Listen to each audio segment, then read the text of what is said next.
So I'd like to begin by reintroducing all of you to our panel members, and I think rather than, it's much more comfortable than me introducing all of you. I think if we can just start this way and introduce yourselves to the audience, and just a snippet of how you became a scholar and what you hope to do.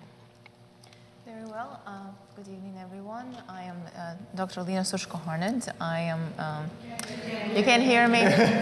Fine, I'll have to yell louder. There we go. Very well. It's like you're teaching. So. I can put on my professorial voice.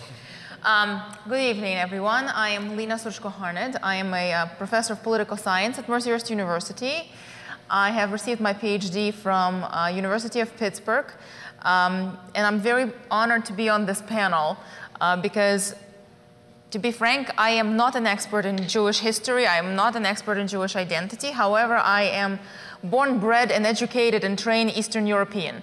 So from those perspectives, and as a political scientist, I hope that I will be able to be of some value to this discussion, as our conversation in the films has not crossed the boundary into the Byzantium, right? Former Byzantium and former USSR and former Russian Empire. So thank you again for having me, and I look forward to the discussion.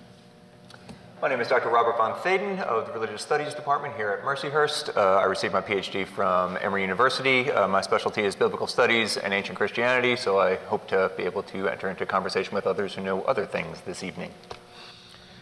I am Dr. Randall Howarth. I have my PhD from the University of Illinois in the early Roman Republic. I teach classes in Western Civ, which coincides, of course, with the time period covered in this film. And it's always been a wonder to me how this narrative sort of gets lost. And so that's part of my reason for being here.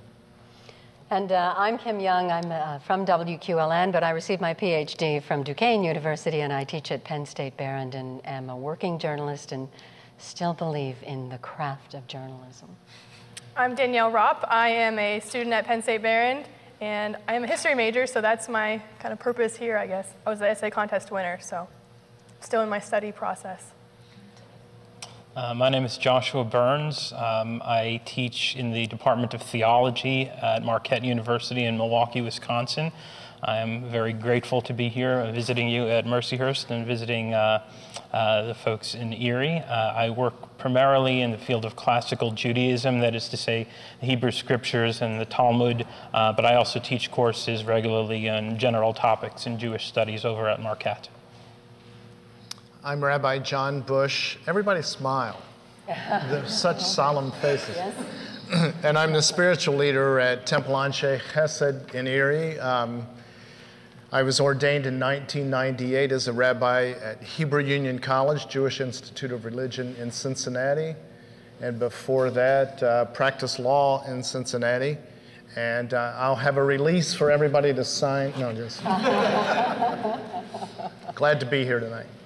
So my role will be just to kind of steer the conversation a little bit and keep us going, and I will step back. I think the conversation will probably take off on its own. But I'd like to start, I think one of the things that for me as a rhetorician that really resonates with me is that we seem to be hemmed in by this lingering rhetorical scaffolding, if you will. And so as I think about it, some of the rhetoric that permeates, the obsession with money, those kinds of stereotypes, the killer of the Jews, the killer of Jesus, rather. And so I wonder, my question for the panel is, how can we break this scaffolding? Can we ever hope to break out of that? And what other narratives do you think will emerge, or will there? So I think that's a really difficult question, but maybe I should have started with something a little less. but so is there a way, do you think, that we can break through and break out of? I would love to take a shot at it. One of the things that struck me as I watched the two programs, both online before this evening and this evening, is what's missing from that, portrayed as the definition of Jews as Jews outside the community. And what's missing from the portrayal, and what really does need at least a couple of hours, is how the Jewish community was perceived in its own midst and how it developed over the last 2,000 years, because there is kind of the idea portrayed and presented for the last 2,000 years is somehow Judaism and Jews are Old Testament religion. All you need to know about Jews and Judaism is Old Testament. And Judaism is much more than that. As Christianity developed in all its forms, Judaism did as well, and the Jewish community did. And in fact, until post-Enlightenment, there was no such thing as a Reformed Jew, a conservative Jew, an Orthodox Jew. You were a Jew. And that came from self-definition, but also imposed from without. And the Enlightenment then creates the opportunities for this definition. I'm going to try to keep it short, but I'm reading a book called Speaking of Jews, Rabbis, Intellectuals, and the Creation of an American Identity by Lila Corwin Berman, who does the process of sociological study of the American Jewish community in particular, but you could do the same process elsewhere. What's missing from this is, in fact, the life of the Jews themselves from within the community. Other thoughts on the panel? Well, I think part of the problem that we have, and this speaks to, I think, what Rabbi Bush noted, is that for the purposes, and I think what the film, the productions were getting us to see, is how woefully uneducated the Jew became the other because no one knew anyone, A, who was Jewish, or if you live near Jews, you never talked to them. And I think part of the problem that gets us, that we have in getting out of the rhetoric is how deeply encoded it is. So for those of you who are Christians, you just, I hope, went to church on Good Friday, I hope, or in the run-up to it. And many churches have this thing they do where the sort of Gospel of Passion of Jesus and the Gospel of John is sort of read responsively by various readers. And you sit there, and however well-meaning the congregation is, you get to hear over and over again, and oh, good old Pilate wanted to release him, but the Jews said crucify him, but the Jews said crucify him. And so in Christian ritual, even in well-meaning places, we have this habitual reinscribing of dangerous material from texts that, again, we can contextualize and note at the time never could have played the horrific role they have, but we exist at a different time. So it's a problematic thing, I think, because we do have this rhetoric that persists.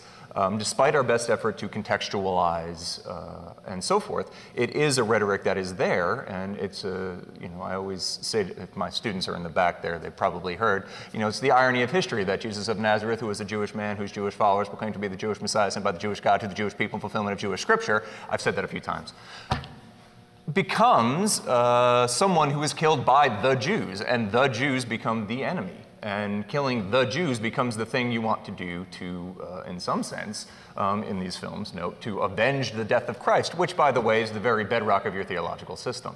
So, in my mind, the rhetoric is so entrenched because it also is so illogical that again, the best we can hope for, I think, is contextualizing in education, but I think these things have persisted because of lack of knowing anyone who's actually Jewish, the entrenched rhetoricity of it all, and the lack of logic that it has. So it becomes very difficult to argue with something that lacks all logic.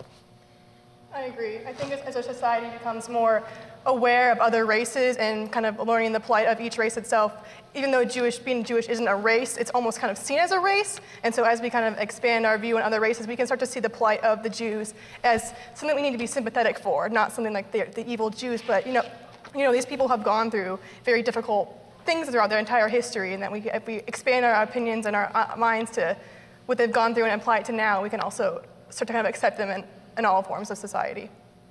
I wonder how many of the stereotypes that we have seen throughout at least these two films persist, do you think, at least in modern day mediated images? Are you all seeing some persistence of those stereotypes? Well, the money changing of the Jew qua money, that is completely embedded in our culture. I mean, to the extent that the word Jew is a verb, I Jewed him down. And that's very, very common. You hear that, anyone who says they've never heard that is not really paying attention. So it is very much ingrained. The truth, yeah. Right, so. Yes, I do believe that, if I may, that these types of stereotypes these types of stereotypes absolutely continue to persist. And the fact of the matter is, as Dr. Van Theden here was saying, that they are persistent, deeply ingrained, but what makes them even more remarkable that they change with time, right? That these types of stereotypes start to change in the sense that they are being adopted by different groups for different reasons, right? So you can see this change from perceiving Jewishness not necessarily as Judaism as a religious tradition, but Eastern Europeans perceiving Judaism as an ethnicity, right? So in this case, this distinction that it's being a religious tradition versus an ethnic tradition, into which, again, as the film referred to, once you're born, once a Jew, always a Jew. It's not only a religious type of affiliation, but also a born-in ethnic affiliation that becomes then very difficult to deal with, but also brings with it a whole host of stereotypes that go with ethnic identification, ethnic slurs, ethnic sort of using ethnic discrimination for other political purposes, and so on and so forth. Yeah. So again, they're quite persistent, but what makes them even more remarkable, again, to what degree they're able to ameliorate and speak to necessities of the day, if you will, to political necessities of the day. Yeah. Well, that's part of how you contextualize the Holocaust. I mean, all the rhetoric that was used by the Nazis was already present in the culture. It was co-opted and focused for political reasons. Right. So it does adapt to its own time. I think the interesting thing, and if we have our scholar from Marquette perhaps comment on this, is, oh, I'm so sorry, if we can have our scholar from Marquette comment on this, I think one of the things that resonates with me is that while we talk about how much of this rhetoric persists, it is embedded and not even questioned, I think, but for Jewish people, it seems that there's been a resistance to. How do you believe that the Jewish culture has not encoded much of that themselves? Well, I'll give two answers to that question. First, I'll answer immediately. I think that most of the time when Jews encounter these stereotypes, they sort of roll off like we're made of Teflon, because we know that there's no basis to them, and so it can't really get to us. But by the same the same reasoning, the fact that we know that these stereotypes exist, exist, make us that much more obliged to go out of our way to disprove them. I can tell you from a personal experience, as well as from speaking to many of my fellow Hebrews, that the sensitivity to any sort of concept of Jews being either stingy about money, or too greedy about money, or to whatever it might be, prompts many to go out of their way, for instance, when dining with friends, to pick up the check, et cetera, specifically to deflect the stereotype that we know has no real basis. So while we resist, we also sort of internalize and try to upend in very subtle ways that many Jews probably we don't even recognize day to day as we do it. It's interesting. Rabbi, do you agree with that? And the interesting thing for me, and of course, if you were to take a survey of 100 Jews, well, I've invited something there. The one thing that they would say from their childhood experience, from other experience, is the deicide charge that Jews killed Jesus. That is the most pervasive and continuing in the last 3 weeks as the community has geared up for Holy Week, Good Friday, Easter Sunday. We've had kids from 8 to 10 years old in our religious school who've come home crying because friends told them, you killed Jesus. And it's that pervasive. That's the thing that we've I think in everybody's mind sticks the most, is that somehow Jews have been guilty of killing God. And our kids don't really know at 8 or 10 how to deal with that.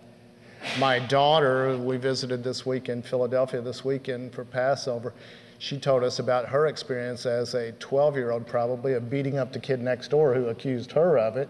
She beat him with her umbrella. So there are ways, I guess. But it had an impact on her. It really does. As we watch this film, there's this gap in history, and yet, so we're so woefully uneducated, to quote you. We're woefully uneducated about the history of Judaism.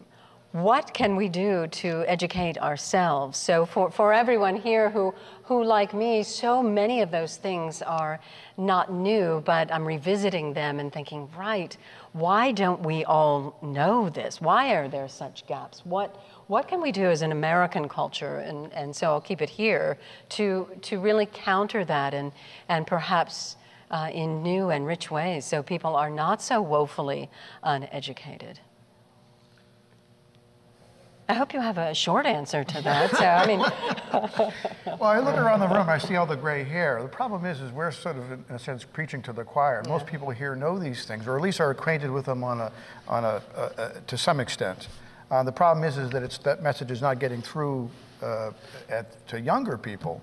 And a lot of that has to do with the emphasis of history classes now. I mean, more and more we're presentist in the sense that it doesn't matter if it happened before a certain date, and that date is getting closer and closer to the present. When in fact, to understand any of these things, you really have to go back. You really have to look at 1,500 years of history or 2,000 years of history to really get a sense of how we ended up where we are, or else it doesn't make any sense. Now, obviously I'm an historian. I would like there to be more jobs in ancient history, but there's a genuine problem. High schools nowadays don't teach European history before, I think, the Renaissance, I think, is the cutoff.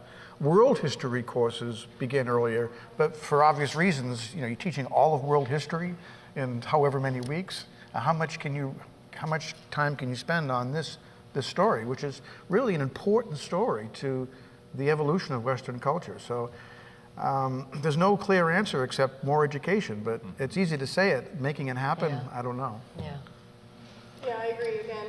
Like American society, we pride ourselves on being this melting pot of having so many diverse people that come in and make us up, and we have to be able to focus on each group and say like, oh, these people have an important role here, and these people have an important role here, and look at these people's future or their past and like what they can do for the future. We have a Black History Month, like we can have a Jew History Month, just increasing the education about these particular facets of American culture.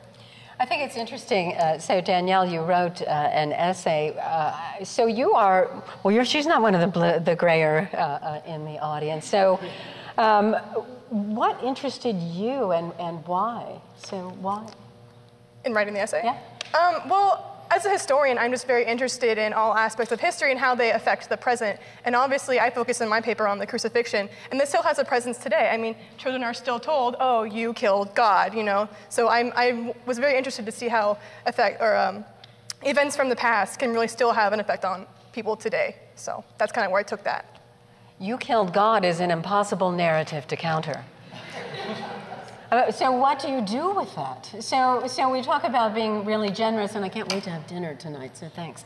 But so I wonder, what do you counter? What's the counter narrative? You killed Christ. Well, in my experience, teaching first of all as a Jew, but also as a Jewish theologian at a Catholic university, I find myself on the defensive more often than I intend to be. Trying to sort of bend over backwards to contextualize, say, references to Jews and Judaism in the New Testament and in early Christian writings that are, frankly, disparaging to Jews. While I would rather not feel obligated to do that all the time, I also realize that there's a certain value to doing that within the context of, say, in my case, theological curriculum or courses in theology and religion that are really geared primarily toward the Christian narrative. So as much as it makes me uncomfortable to speak about these sort of ingrained theological stereotypes. It also gives me hope and gives me inspiration that my colleagues, as well as my superiors within my university administration and throughout many university administrations, see a value, not just a value, but an ethical imperative and necessity and need to incorporate Jewish perspectives into the study, say, of Christian theology or Western history, which of course is a predominantly Christian history. So as we look at some of these things, one of the things that is interesting, and I think this is a powerful discussion to have, is that in political discourse, for instance, we're dealing with a lot of hate speech and hateful rhetoric that permeates our culture. And so should all of that be protected? I've certainly, in my own life, covered a lot of rallies. In fact, one of them was the Ku Klux Klan who came to town. And I remember that at the time, the mayor, Joyce Savakios, implored the media, do not cover that. Do not go out there. Do not give them camera time. Do not allow their hate speech to rise to the surface. And the counter to that is if you don't do that, it exists anyway. So the newsroom mantra was shine a bigger light on it, and the cockroaches then are exposed.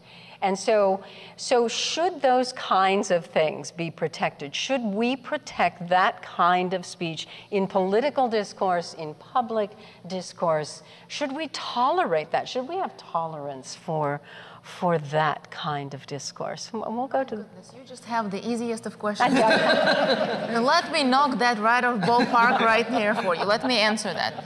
Yes. Right, I mean, look, any democratic society, theoretically, practically, prides itself on the presence of the civil society. The concept of civil society, just talked about it today to several of my students in my Russian politics, the presence of civil society in Russian Federation, but nonetheless, or absence thereof. But nonetheless, right, civil society, what does it entail? It entails engagement of citizens sort of in a free market flow of ideas, of exchange of ideas, unassociated, unimpeded by the state authorities, right, where government does not have a right to tell you what to think, how to think, where to say it, and what to say, right? So you have a capacity as citizens to express your own thoughts and views. And to some degree, right, civil society can be a wonderful thing. Civil society gives you an opportunity to be less close-minded, to be sort of exposed to different ideas, to be able to see how other people think, what they think, and hopefully in a democratic society then arrive at several things. One, more efficient and effective policies that benefit all, right? And also it creates the social capital, if you will, interpersonal trust, your own relationships with each other, again, where you can build tolerance to others when you can start trusting others. The upshot of the civil society is that not all society is civil. There are such things as uncivil society, right? So just because you have an opportunity to, or protected idea of having free speech doesn't necessarily mean that hate speech as such should be eliminated. I have no idea how to even answer that question, right?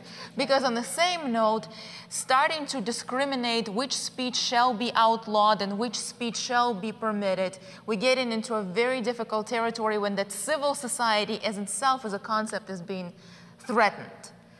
So that's my take on that answer, on that question. Yeah, so thank you. You want to take a stab at it?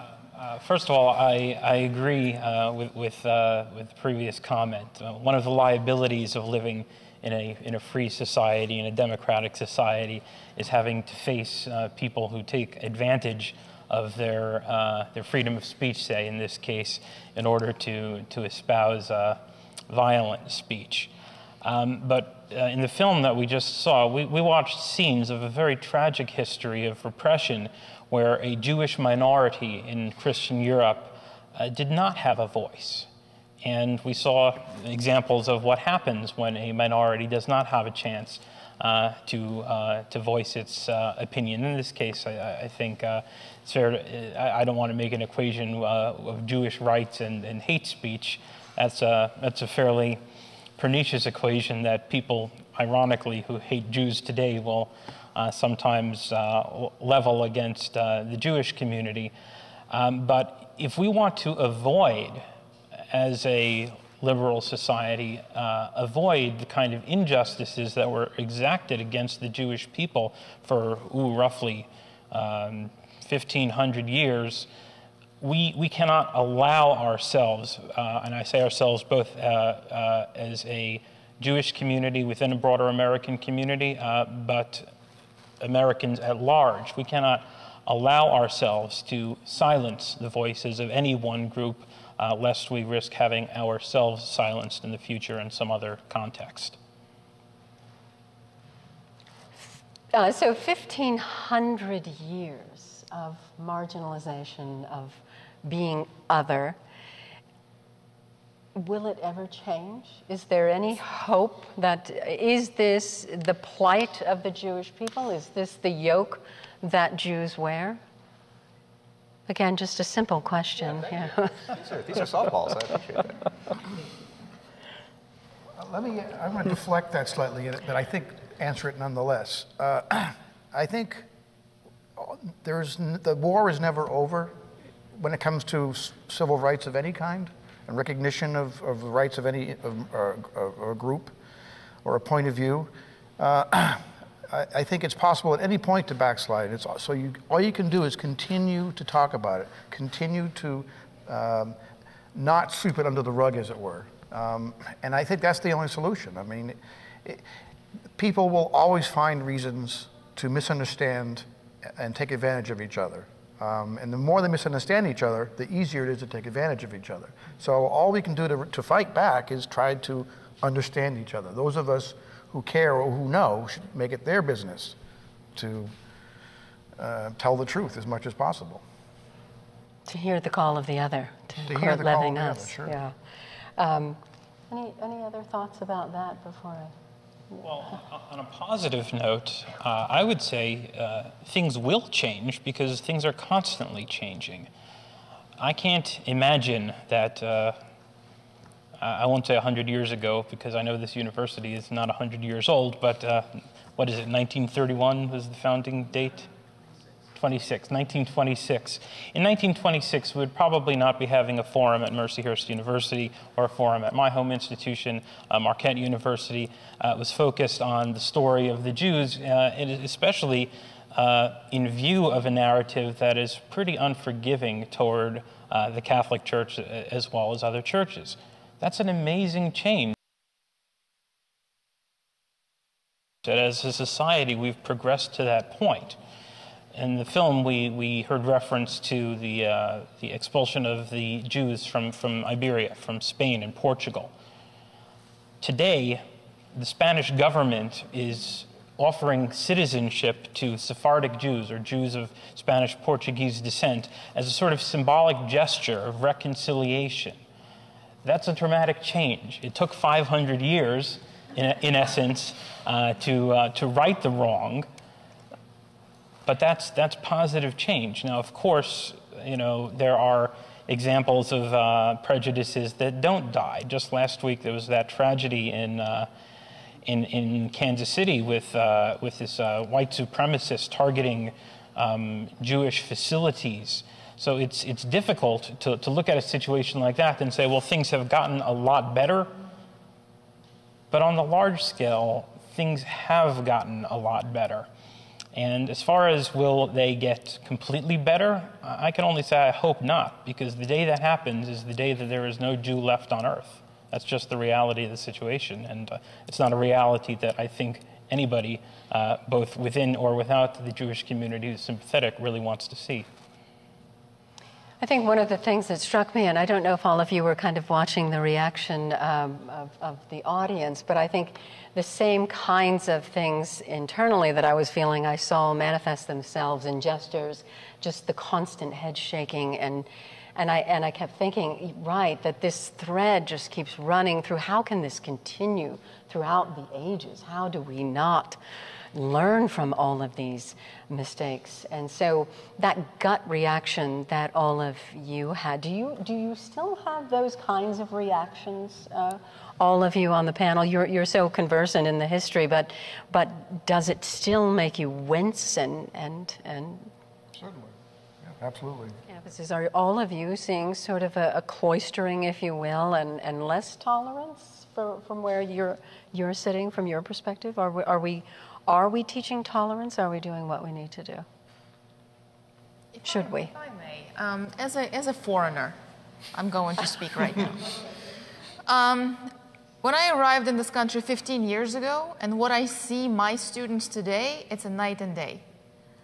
I will completely attest to you from my very own experience.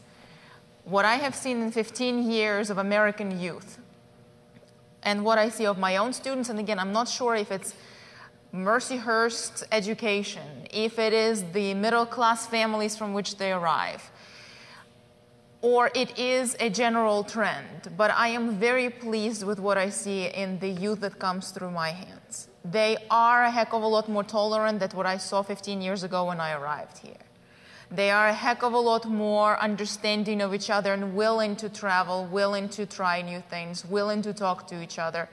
And again, I think it may be, again, this, the rise of human rights that we experience in the last 15 years, right? The further democratization processes that we experience across the world, the strive for civil rights movements, the beautiful uprising of LGBT community finally in this country that is standing up for their rights. So perhaps it is a result of all of these effects, but again, in my own experience, I see a little bit more in the younger generations, at least in the students of the 18 to 20-year-olds. What I see, I see quite a bit of a difference of what I saw 15 years ago.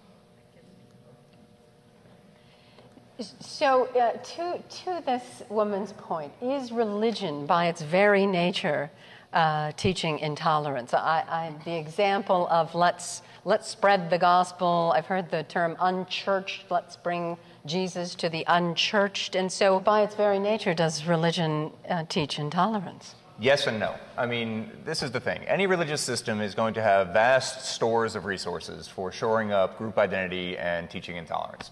Any religious system is going to have vast shores of resources for countermanding that sort of thing. So you're going to have,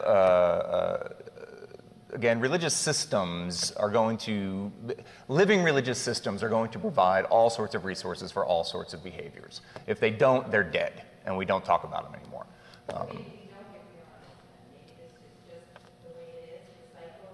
I think in any religious system you're going to have pushes and pulls about which strains of the tradition, which parts of the tradition are going to be privileged over others. You're going to have people who will disagree vehemently about that. Although going back to the first, not to speech, if we're talking about the outworking of religion, that's the part and parcel, especially with any kind of missionary religion. If what it means to be religious is to make more, you're going to have that problem. That is just part and parcel of missionary religions. If there are religions that do not have a missionary impulse, then there are other issues that are dealt with. But if a religion has a missionary impulse, there are going to be great tensions with what does it mean to be accepting to others, and what does it mean to move forward with one's own theological understanding of the universe.